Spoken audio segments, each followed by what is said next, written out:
DPRD Provinsi Sumatera Selatan melaksanakan rapat paripurna dengan agenda penyampaian hasil pembahasan dan penelitian komisi terhadap Raperda Pertanggungjawaban Pelaksanaan APBD Sumsel tahun anggaran 2018 yang disampaikan oleh 5 komisi DPRD Sumatera Selatan. Dari penyampaiannya, seluruh fraksi menyetujui hasil penyampaian Raperda APBD menjadi Perda APBD Sumsel tahun 2018. Jubir Komisi 1 Lindawati Saropi menyampaikan, setelah melakukan pembahasan dan penelitian lebih lanjut bersama anggota lainnya, Komisi 1 dapat menerima dan menyetujui hasil laporan APBD Sumatera Selatan tahun 2018.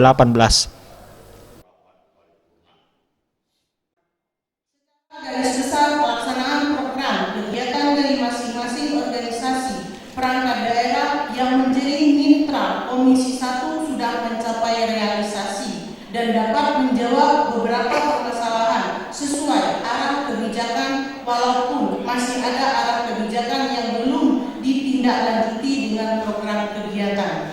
Adapun realisasi keuangan pada setiap OPD mitra kerja Komisi 1 kami sampaikan pada laporan ini yang merupakan satu kesatuan yang tak terpisahkan.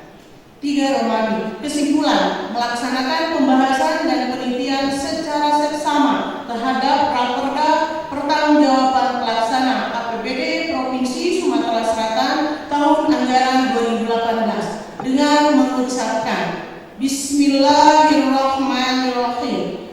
Maka Komisi 1 DPRD Provinsi Sumatera Selatan dapat menerima dan memahami Raperda Pertanggungjawaban Pelaksanaan APBD Provinsi Sumatera Selatan tahun anggaran. Menanggapi hal tersebut, Gubernur Sumatera Selatan Herman Deru memberikan apresiasi terhadap seluruh fraksi DPRD Sumatera Selatan karena telah bekerja sama secara profesional mengedepankan kepentingan rakyat dan menyelesaikannya tepat waktu.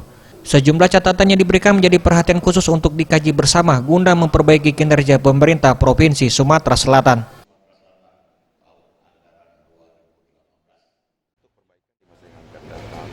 Kedua, tentang penerimaan misalnya, penerimaan pajak yang belum maksimal, tapi tetap juga tidak membebani masyarakat secara secara mendadak dan tidak terukur. Misalnya pajak kendaraan, kan ada kenikmatan yang didapat oleh pengendara. Infrastruktur kita perbaiki, ya pajaknya kita tagih sebagai kewajiban dia. Itu misalnya. Setelah mendapat persetujuan, akhirnya DPRD Sumsel menyetujui Perda Pertanggungjawaban APBD Sumsel tahun 2018 dengan melakukan penandatanganan antara Ketua DPRD dan Gubernur Sumatera Selatan. Tim Liputan Sriwijaya TV.